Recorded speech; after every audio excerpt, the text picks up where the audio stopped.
Anime fans அனைவருக்கும் வணக்கம். So இன்னைக்கு நம்ம சோலாண்ட் எபிசோட் 56 தான் பார்க்க போகிறோம். போன எபிசோட் எங்கே முடிஞ்சிருக்கோம்னா, இவன் அந்த ஆக்ஷன் ஹவுஸ்க்கு போயிருப்பான். இவனோட வெப்பனை செல் பண்ணணும் அப்படின்னு சொல்லியிருப்பான். இப்போ டெமான்ஸ்ட்ரேட் பண்ணணும். அந்த இடத்துல ஒரு ஸ்டீல் பிளேட் அப்படிங்கிறது மேலே வருது. தங்சான் என்ன சொல்கிறான், ஏங்க இந்த ஸ்டீல் பிளேட்லாம் தாங்காதுங்க அப்படிங்கிறான். ஆனால் அவர் என்ன சொல்கிறாரு, எப்பா இதெல்லாம் நாங்கள் நூற்றுக்கணக்கான முறை டெஸ்ட் பண்ணியிருக்கோம், ஒன்றுமே ஆனதில்லை பாரு அப்படிங்கிறாரு.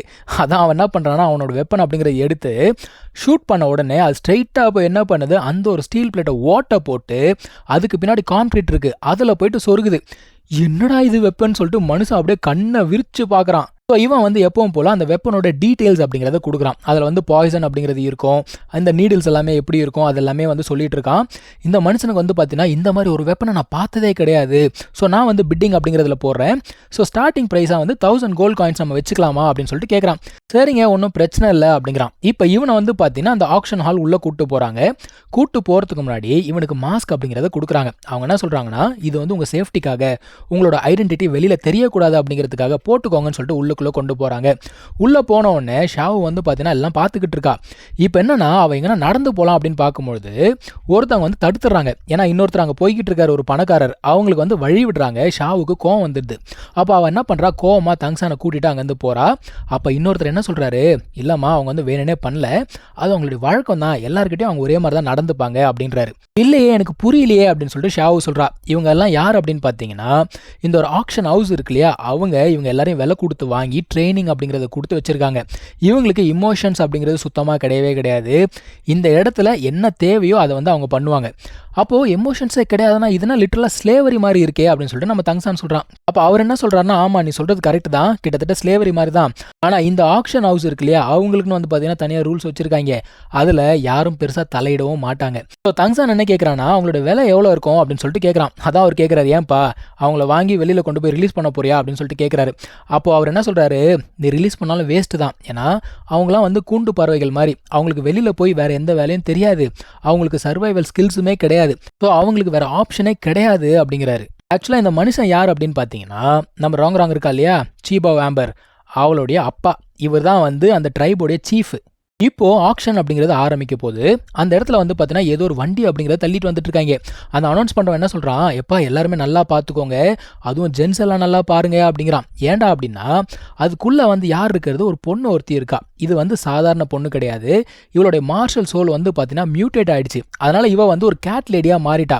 ஸோ ரொம்ப ஒரு யூனிக்கான ஒரு பர்சன் இல்லையா. இவன் என்ன சொல்கிறான், இவளை வாங்கி நீங்கள் வந்து ஒரு கேட் லேடி பெட்டாக யூஸ் பண்ணிக்கலாம் அப்படிங்கிறான். இப்போ ஷாவுக்குலாம் பயங்கர கோவம். அவள் வந்து எப்படி இவங்களுக்கு இவ்வளோ தைரியம் வந்தது, விடமாட்டேன் அப்படிங்கிறா.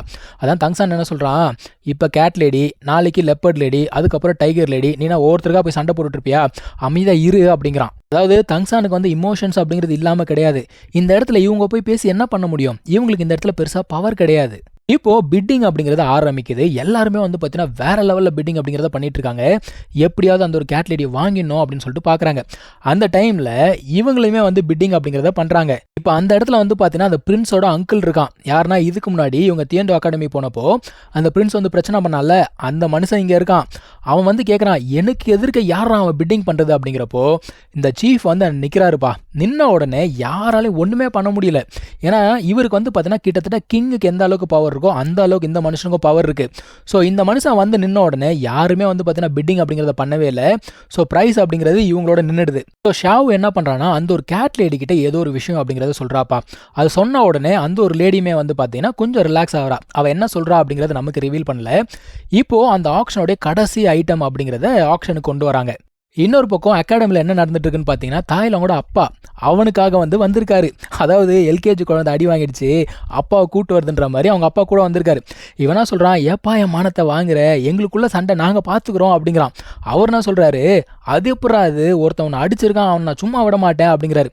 அதான் இவன் சொல்கிறான், அப்பா நான் தான் சண்டை அப்படிங்கிறத ஆரம்பித்தேன், ஏன் மேல் தான் தப்பு, இதை நாங்கள் பார்த்துக்குறோம், என் மானத்தை வாங்காத அப்படிங்கிறான். அவர் என்ன சொல்கிறாரு, எது சண்டையை நீ ஆரம்பிச்சா, ஏன்டா சண்டையை ஆரம்பிச்சுட்டு அடி வாங்கிட்டு வந்திருக்கே, என் மானம் போச்சு மரியாதை போச்சுங்கிறாரு அந்த மனுஷன். இப்போ இங்கே வந்து பார்த்தீங்கன்னா கடைசி ஆக்ஷன் ஐட்டம் எது, நம்ம ஹீரோடைய வெப்பன் தான். ஸோ அது வந்து ஆக்ஷனுக்கு வந்த உடனே ஷாவு சொல்கிறா, நம்மளோட ஐட்டம் தான் வந்துருச்சு அப்படிங்கிறா. இப்போ அந்த மனுஷனுக்கும் தெரிஞ்சிச்சு இது இவங்களோட ஐட்டம் தான் அப்படின்னு சொல்லிட்டு அவருமே வந்து உத்து பார்த்துக்கிட்டே இருக்காரு. அந்த ஒரு ஐட்டம் பற்றி எக்ஸ்பிளைன் பண்ணுறாங்க. அது எப்படி அட்டாக் பண்ணும், அதில் பாய்சன் இருக்குது, இது எல்லாமே எக்ஸ்பிளைன் பண்ண உடனே இந்த மனுஷன் வந்து பார்த்தீங்கன்னா இது நம்மளோட இன்ட்ரெஸ்ட்டில் இருக்கே அப்படின்னு சொல்லிட்டு பிட்டிங் ஆரம்பித்த உடனே ஸ்ட்ரெயிட்டாக 10,000 கோல்டு காயின்ஸ் அப்படிங்கிறாரு. இப்போ இந்த மனுஷன் வந்து விலை ஏற்றி சொன்னால் வேறு யாருமே வந்து பார்த்தீங்கன்னா அப்பீல் பண்ண மாட்டாங்க, யாருமே வந்து பிட்டிங் பண்ண மாட்டாங்க. ஸோ இப்போ ஷாவு என்ன கேட்குறா, தப்பாக எதனா பிட்டிங் பண்ணிட்டீங்களா அப்படின்னு சொல்லிட்டு கேட்குறா. அவர் என்ன சொல்கிறாரு, இல்லைம்மா உங்களுக்கு வந்து லாஸ் ஆகக்கூடாதுன்னு பார்க்குறேன் அப்படிங்கிறாரு. இப்போ தங்சான் என்ன சொல்கிறான், நீங்கள் வந்து 10,000 கோல்டு காயின்ஸ் அப்படிங்கிறத ஸ்பெண்ட் பண்ணியிருக்கீங்க, நீங்கள் லாஸ் ஆகிடக்கூடாது, உங்களுக்கு நான் வந்து இன்னொரு வெப்பன் அப்படிங்கிறத கொடுக்குறேன்னு சொல்லிட்டு இன்னொரு வெப்பனை கொடுக்குறான். இதை பார்த்தோன்னா அவர் என்ன சொல்கிறாரு, நான் வந்து இந்த மாதிரி வெப்பன்ஸ் உங்ககிட்ட வந்து நிறைய வாங்க முடியுமா அப்படின்னு சொல்லிட்டு கேட்குறாரு. அதை பல்காக வாங்க முடியுமான்னு கேட்குறாரு. ஸோ தங்சானுக்கு வந்து பார்த்தீங்கன்னா ஒன்றும் புரியல. அவன் வந்து திரு முழிக்கிறான். அவர் என்ன சொல்கிறாரு, நான் காமெடியெல்லாம் பண்ணல, ரொம்ப சீரியஸாக பேசுகிறேன் அப்படிங்கிறாரு. நீ வேணா வா என்னோட ட்ரைபுக்கு கூப்பிட்டு போகிறேன் அப்படிங்கிறாரு. அவன் என்ன சொல்கிறான், இல்லைங்க இன்றைக்கி எனக்கு முக்கியமான வேலை அப்படிங்கிறது இருக்குது, நம்ம இன்னொரு நாள் சந்திக்கலாம் அப்படின்னு சொல்லிட்டு அவங்க வந்து கிளம்பி போயிடறான். இப்போ அகாடமிக்கு திரும்பி போனால் அந்த இடத்துல பையனும் அப்பாவும் நின்றுட்டு இருக்காங்க. அதான் அவர் கேட்குறாரு, உங்கள் 2 பேரில் யார் தங்சான் அப்படின்னு சொல்லிட்டு கேட்குறாரு. அங்கே இருக்கிறதுல ஆம்பளை பையன் ஒருத்தன் தான், இந்த ஒரு கேள்வியை நீ கேட்கலாமா? ஷாவு வந்து பார்த்தீங்கன்னா நக்கலாக கேட்குறா, அடி வாங்கணும்னு சொல்லிட்டு அப்பாவை கூப்பிட்டு வர, இப்போ உங்கள் அப்பா அடிச்சா அடுத்ததுன்னா உன்னோட கிராண்ட் ஃபாதரை கூப்பிட்டு வருவியா அப்படிங்கிறா. ஆக்சுவலாக இவங்க அப்பா வந்தால் கூட பரவாயில்ல, அவங்க கிராண்ட் ஃபாதர்லாம் வந்தார் வச்சுக்கோங்க வேற லெவல் பிரச்சனை ஆகிடும், அவ்வளோ ஸ்ட்ராங்கான மனுஷன். நம்ம ஆல்ரெடி சொல்லியிருந்தோம் இல்லையா, அவனுக்குன்னு ஒரு பேக்ரவுண்ட் இருக்குது, இவங்களுக்கும் அவனுக்கும் கனெக்ஷன் இருக்குன்னு. அது எல்லாமே அவங்க கிராண்ட் ஃபாதர் வரும்போது தெரியும். கண்டிப்பாக அந்த மனுஷன் வருவான் பாருங்க. இப்போ தாய்லாங்கோட அப்பாவுக்கும் நம்மளோட ஹீரோக்கும் வந்து பார்த்தீங்கன்னா சண்டை அப்படிங்கிறது ஆரம்பிக்குது. ஆக்சுவலாக இந்த மனுஷன் பயங்கர ஸ்ட்ராங்காக இருக்கார். ஏன்னா அவனே வந்து பார்த்தீங்கன்னா பயங்கர ஸ்ட்ராங்காக இருந்தான், இவர் வேற லெவலில் ஸ்ட்ராங்காக இருக்காரு. யூஸ்வலாக நம்ம தங்சான் யூஸ் பண்ணுவோம் பார்த்தீங்களா, எந்த டெக்னிக்குமே வேலை செய்ய மாட்டேங்குதுங்க, அவ்வளோ ஸ்ட்ராங்காக இருக்காரு, பவர் மட்டுமே வேற லெவலில் இருக்குது. ஸோ இந்த சண்டை எங்கே போய் முடிய போகுது அப்படிங்கிறது நம்ம அடுத்த எபிசோடில் தான் பார்க்கணும். தேங்க்யூ ஸோ மச் ஃபார் வாட்சிங், டேக் கேர், பை.